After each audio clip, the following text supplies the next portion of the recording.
అందరికీ నమస్కారం. ముఖ్యంగా వేదికను అలంకరించిన ప్రతి ఒక్కరికి, మన డైనమిక్ కలెక్టర్ లక్ష్మీషా గారికి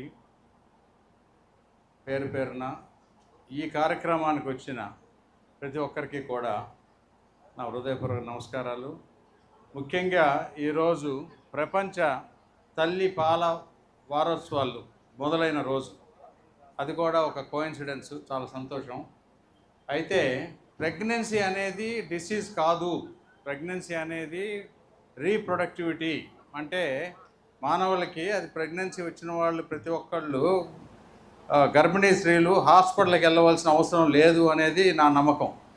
కంటిన్యూస్గా అది ప్రాసెస్, దాంట్లో మంచి ఏర్పాట్లు చేసి కొంతమందికి తల్లికి కానీ పిల్లకి కానీ ఏమైనా అబ్నార్మాలిటీస్ ఉంటే అవి కనుక్కోవడానికి 2D స్కాన్ అనేది చాలా బాగా ఉపయోగపడుతుంది.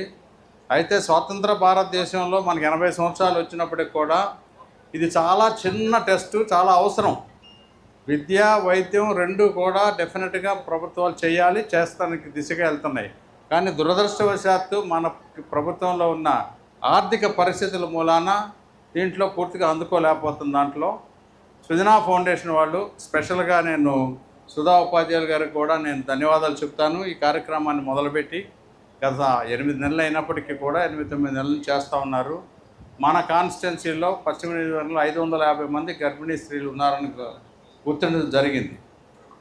ముఖ్యంగా ఏంటంటే గర్భిణీగా ఉన్నప్పుడు వచ్చే ఆందోళన మూలాన, అనేక సమస్యల మూలాన గుండె కొట్టుకోవటంలో తేడాలు వస్తే కనుక ముందే గమనించి దానికి ప్రివెంటివ్ సిక్నెస్, ప్రివెంటివ్ కేర్ కనుక తీసుకుంటే ఆరోగ్యవంతంగా శిశువు జన్మిస్తారు. తల్లి పిల్ల ఇద్దరు కూడా సంతోషంగా బాగా ఉండాలనే ఉద్దేశంతో ఈ కార్యక్రమం చేస్తూ ఉన్నాం.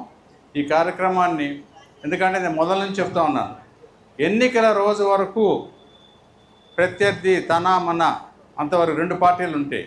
ఎన్నికలు అయిన తర్వాత ఎన్నుకోబడిన ఎమ్మెల్యే కానీ ఎంపీ కానీ ఎవరైనా సరే ప్రజలందరికీ తన మన కుల మత రాజకీయ పార్టీలకు అతీతంగా అందరికీ కూడా సేవా కార్యక్రమంలో సేవ చేయవలసిన అవసరం ఎంతైనా ఉంది. ఆ దిశగా మన పశ్చిమ నియోజకవర్గంలో ఓటు వేశారా వేయలేదా, ఈ పార్టీ ఆ పార్టీ కాదు, కూటమి పార్టీ అయినా వేరే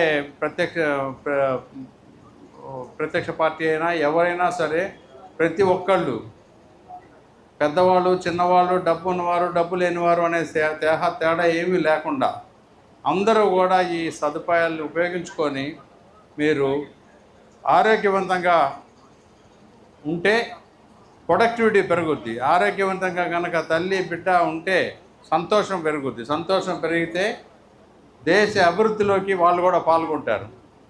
అవన్నీ ఆలోచించి ఈ కార్యక్రమాలు మొదలుపెట్టాం. మీకు ఇంతకు మించి ఇంకేదన్నా కనుక కొత్త ఉపాయాలు ఐడియాస్ ఏమైనా వస్తే కూడా మా ఆఫీస్కి తెలియపరచండి. మీ సహాయం ఎట్టి పరిస్థితుల్లో కావాలి. మీరందరూ ఓట్లు వేసి నన్ను గెలిపించినందుకు ఈ పశ్చిమ నియోజకవర్గాన్ని ఒక ల్యాబొరేటరీ లాగా అన్నీ కూడా మనం ఇక్కడ ప్రూవ్ చేసి మిగిలిన వాళ్ళు కూడా ఇక్కడి నుంచి నేర్చుకునే విధంగా నేను కూడా వేరియస్ స్టడీస్ చేసి వచ్చి ఇక్కడ పెడతా ఉన్నాను. ఇంకా మనకి టైం ఉంది. మీరందరూ కూడా ఓట్లు వేసినప్పుడు ఎంత ఉత్సాహంతో ఓట్లు వేశారో ఇప్పుడు కూడా అంత రెట్టింపు ఉత్సాహంతో నా మీద డిమాండ్ చేసి మీరు పని చేయించుకోవాల్సిందిగా మరొకసారి చెప్తూ సెలవు తీసుకుంటున్నాను.